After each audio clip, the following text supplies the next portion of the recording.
As that's my hand, I'm back to the Tottenham and England Football Manager series, and as you can see today we have another England match, this time in the European Championship qualifying group stages. As you can see in my group, I'll just update you on who's in it.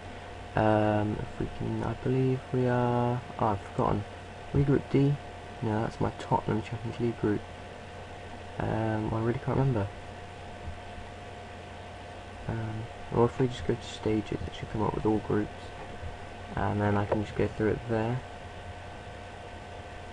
The last one. But yeah, oh, there's my dad texting me. He's just come back from America today, and he should be back in a couple of hours. So, okay. Anyway, nope, you turn off, you stupid phone. Right, so we've got Norway, Malta, Romania, and Belarus in our group. As you know, as I say, this is the hardest match of the group. It's away at Norway. It should be a pretty easy qualifying campaign. We should be able to do it without many problems, and I should just be able to, get my players in on the tactics and sort out who exactly is in my team. At the moment, this is what I think my strongest team is. Joe Hart in goal, Kyle Walker, Phil Jones, Ryan Shawcross, Leighton Baines, Jack Wilshere, Michael Carrick, Oxlade-Chamberlain, Adam Johnson, Wayne Rooney and Darren Bent. That's what I think my strongest team is right now. Obviously players like Lampard and Gerrard, either too old or retired and stuff like that. Same with John Terry, Rio Ferdinand, all those guys. So they've pretty much all retired now, so like from like the golden age really, you've only got Ashley Cole left on the bench.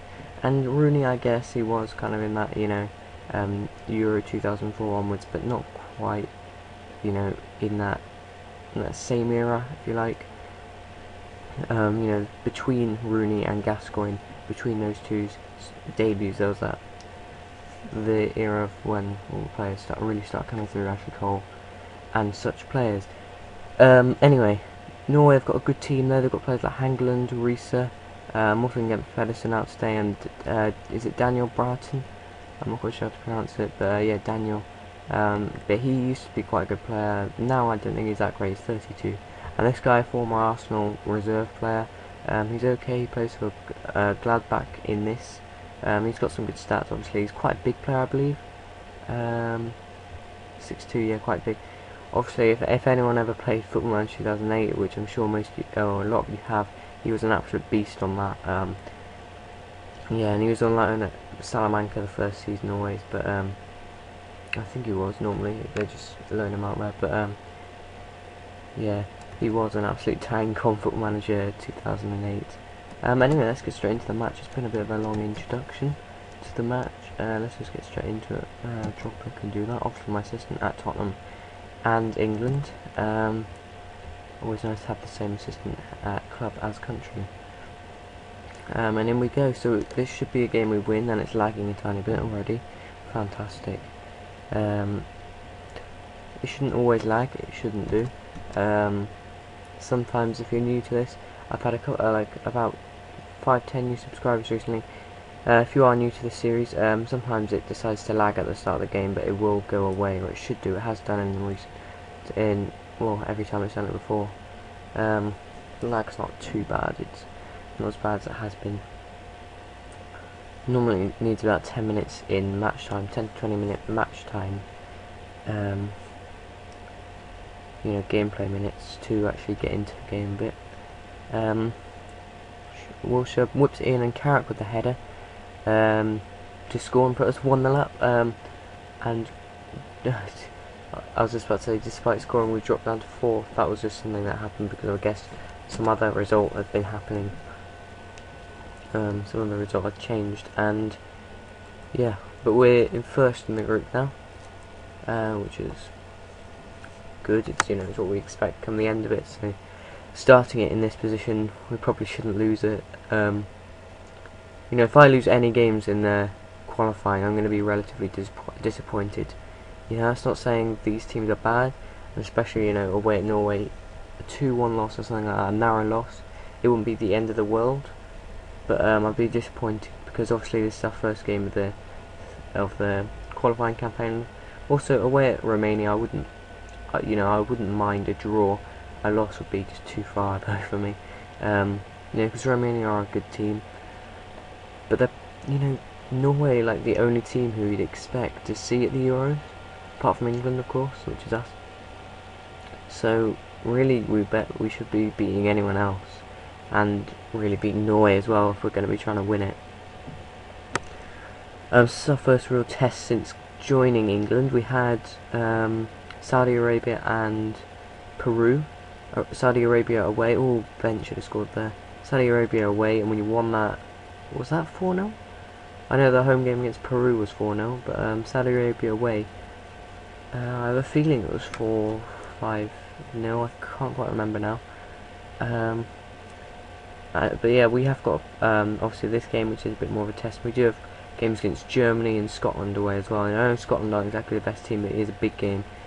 When you're an England fan, obviously you want to beat Scotland, especially on their home turf. So it's a game I really wanted to get in there, as well as Germany, two massive rivals. And a nice little test for the team, especially against Germany. Gams Pedersen has a shot, but Joe Hart saves it. Still 1-0 up. Bent probably could have and probably should have put us 2-0 up, but I'm not too bothered about that. We should really be winning this game anyway, so I'm not really too bothered. Let's just get Drogba to do the team talk.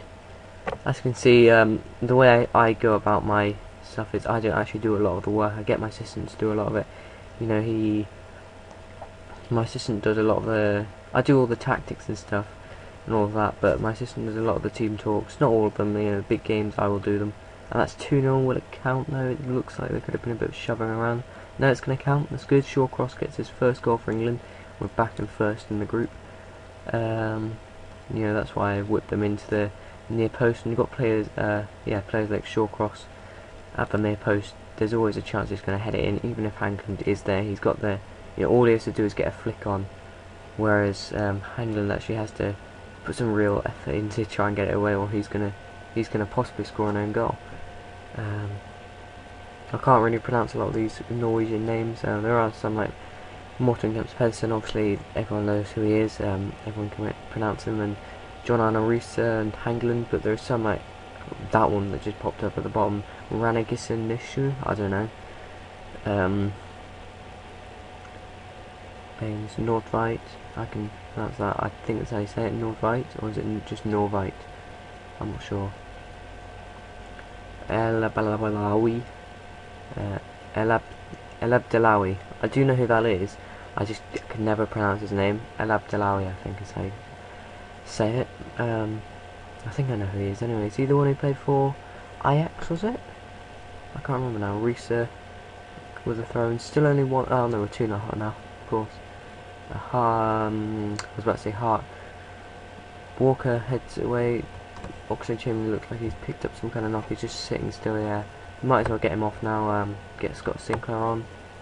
Let's get Wilshere off because he's got a yellow and we don't really want him getting banned. So let's get him off for Milner. And let's leave it at that just for now. I know Shawcross has already got a yellow as well, but I kind of want him to stay on. I know we have Corker on the bench, who's, you know, also very good centre back, but to be honest, I really want to get someone like Carroll on there. See what he does, or maybe Welbeck actually. Yeah, I think I'm gonna check out Welbeck in the remaining few minutes of this, because Welbeck is someone who, you know, when it comes to down bent, I'm not sure. Against the small teams, obviously I think he can obviously do the job, but against teams like Norway away in the slightly bigger games, I'm not sure. So we'll have to see who's better, Welbeck or Bent. I'll give Welbeck the next England game, I think, if I remember to. That should be the end of this game. Yeah, 2-0, great win to start off the campaign. But yeah, so that is our toughest match of the, or on paper, it's our toughest match of the group, and we've won it. So, you know, we deserve to win. We have more possession, more chances. We were the better team. We got the 2 goals, obviously. Only 3 shots on target though. Not the most entertaining of games, but a good game nonetheless, and I'm happy that we've ultimately got the win. There's not really a lot to say on this match because, you know, it's not really a tough match there. That's why I wanted to get games like Germany and Scotland in there. I know Scotland aren't exactly the toughest team, but again, it is a big game when you're England. I'll show you who else we've got coming up. Oh, wrong one. Let's go to England fixtures. I think we've got like Japan coming up, which will be quite a tough one as well. yeah, we got Japan, then Malta at home. Japan, Malta, and Germany all at home.